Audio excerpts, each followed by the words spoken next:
আজ পুরো রান্নার দায়িত্ব আমার ওপরে। কেন বলো তো? কারণ এই রংটা দেখে কি মনে হচ্ছে, এটা কি আমাদের বাড়িতে আগে ছিল? আরে না না, এই নতুন আমাদের বাড়িতে রং করানো হচ্ছে।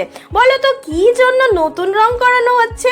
কারণটা কিন্তু অ্যাকচুয়ালি কিছুই না, কারণ পুজো আসছে, আমরা সবাই নতুন নতুন জামা কাপড় পরছি, তো ঘরকে তো একটু নতুন করে সাজাতেই হবে। তাই জন্য আমি ইজের মধ্যে একটু মাটন কষাই করে নিলাম। আর বাড়ির অবস্থা দেখো, মা তো সারা দিন পুরো গুছিয়ে গুছিয়ে একদম কাহিল হয়ে পড়ছে। আমি তো অফিস যাই, সেরকম কিছু করতেও পারি না, কিন্তু আজকে যেহেতু ছুটির দিন ছিল, আমি বললাম মা আমি রান্নাটা করে নিই আর তুমি এগুলো একটু গুছিয়ে গাছিয়ে রাখো। এই হলো আমাদের ফাইনাল লুক। এবার তোমরা কমেন্ট করে জানাও আমাদের এই ফাইনাল লুকটা কেমন হয়েছে। নতুন নতুন ফ্ল্যাট লাগছে না পুরো? তোমাদেরকে পুরো চমকিয়েই দিয়েছিলাম, বলেছিলাম না নতুন ফ্ল্যাট হয়ে গেছে।